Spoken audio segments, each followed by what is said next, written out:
আরে এনএসটি ভাই, তুমিও দেখি সুকুনা বান্ডিল বের করে ফেলছো। যাই হোক, বান্ডিলটা কিন্তু ভালোই আছে। আরে এত বছর পর আমার এই বন্ধু অনলাইনে আমাকে ইনভাইট দিচ্ছে। এনএসটি ভাই একটু থাকো তো, আসতেছি। আরে বন্ধু, কি অবস্থা? কেমন আছিস? এই তো ভালো আছি, তোর কি অবস্থা? দীর্ঘ 4 বছর পর আবার আমি এই গেমে। তুই এতদিন পর গেমে ঢুকছিস, তোর ইনভাইট দেওয়া দেখে তো আমি অবাক হয়ে গেছি। ওই যে তোরা সবাই চলে গেলি, আগের মতো আর গেম খেলা হয় না। এই একটু গেমে ঢুকি, একটু একটু খেলে বের হয়ে যাই। সত্যি বলতে তোদেরকে অনেক মিস করি, আর মিস করি আগের দিনগুলা। আচ্ছা বন্ধু, চল না একটা গেম খেলি। তোর সাথে অনেকদিন হয়ে গেল গেম খেলা হয় না। আর এটাও দেখি যে গেমের ভিতরে কি কি পরিবর্তন আসছে। আচ্ছা ঠিক আছে, স্টার্ট দে। বন্ধু চল পিকে ল্যান্ডিং করব। তোর মনে আছে আগে আমরা সব ম্যাচে পিকে ল্যান্ডিং করতাম, আর আমরা পিকে নামলে আমাদের সামনে কোনো স্কোর দাঁড়াতেই পারতো না। সবকিছুই মনে আছে, এগুলা কি ভোলা যায়? কি রে বন্ধু, তুই এটা আমাকে কোথায় নিয়ে আসলি? কই আবার নিয়ে আসলাম? তুই না আমাকে পিকে নামাইতে বললি। কি বলিস? এটা পিক মানে?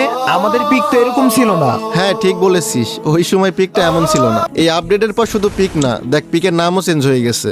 আচ্ছা যাই হোক, আমি তো মরে গেছি। তুই একটা ভালো জায়গা দেখে ক্যাম্পিং কর, না হলে আমার জন্য তুইও মাইনাস খেয়ে যাবি।